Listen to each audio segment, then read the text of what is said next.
All right, let's now address the issue of diesel. There was an article published by Fin24 today talking about Growth Point Properties. They're a massive property group, and they have apparently sent a letter to one of their biggest clients saying, or one of their big clients in Johannesburg saying, look, we cannot guarantee diesel supply. We are very constrained, so make another plan, which of course has given rise to concerns that we might not have enough diesel for our generators, for our cars. So anyway, let's speak to someone who really understands how diesel is supplied in this country. And I'm joined by Peter Morgan from the Liquid Fuels Wholesalers Association of South Africa. Peter, thank you so much for joining us. So first of all, are we going to run out of diesel for our generators or for our cars in the near future?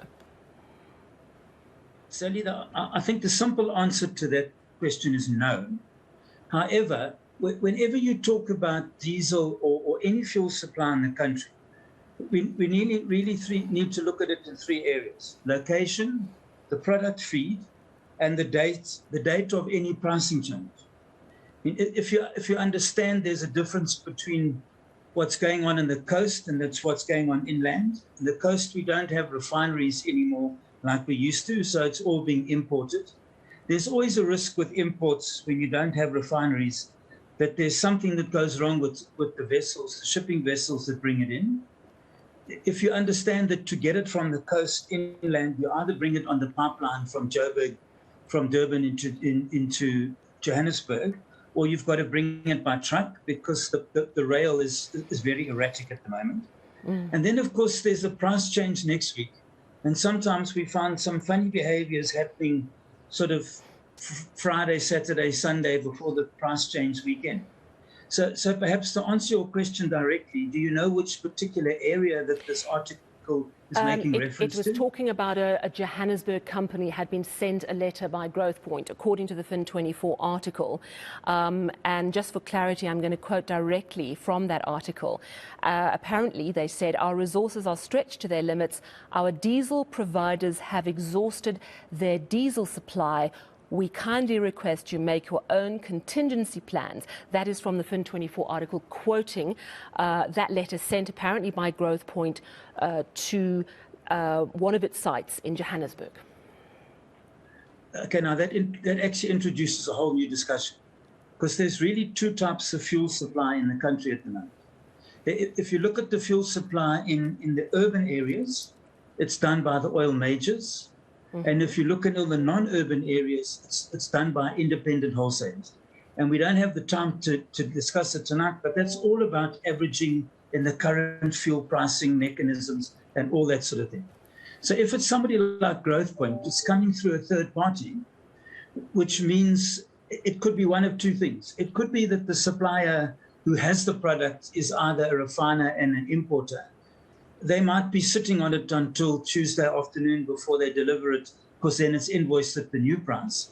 Or there may be a hiccup in one particular company in getting an injection into the pipeline from Durban into Gauteng this week.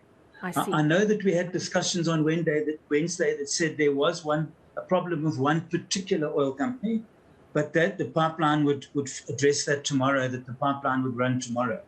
So it may be something that's only 1 or 2 days problem, and it might be fixed by tomorrow or Saturday morning. It may be more. I don't know. It's so difficult without having all the facts to sort of suppose on what may be the case. Sure, but certainly from your perspective, in terms of a wholesale importer association, there's no crisis, and the reason I think this sort of article is alarming is because more diesel is being used, obviously by Eskom to keep the lights on because they use a lot of diesel, but also by ordinary citizens and companies to keep some of the diesel-operated generators going. So just a reassurance, I suppose, is what we're looking for from you, if you can give it. You said no, it was kind of a no, but. No problem, look, but. I have absolutely no reason to believe that there's any diesel shortage in the country at the moment. None. Even though Eskom is probably using a lot more, and so are generators? You see, Eskom have a special deal with a particular fuel supplier. And a discussion that I heard on Wednesday morning said that they were full in Cape Town and in Mossel Bay, so there should be no no concerns around Eskom drawing diesel from the rest of the market at the moment now.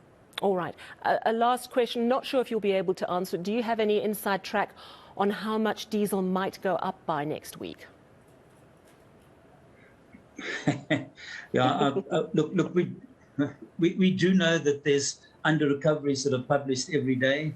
We do know that there's going to be a huge increase next week. Unfortunately, very similar to petrol, there's going to be a big diesel increase next week. All right, so I'm glad you told me that while I was sitting down. So huge increase, we should prepare ourselves. Peter Morgan, thank you so much for chatting to us. Peter Morgan, of course, heads the Liquid Fuels Wholesalers Association of South Africa. And of course, we have tried to get hold of Growthpoint. We're not talking behind their backs. I haven't as yet been able to get them on the line. So we were just asking Peter to just check in with us and make sure there was no reason to panic.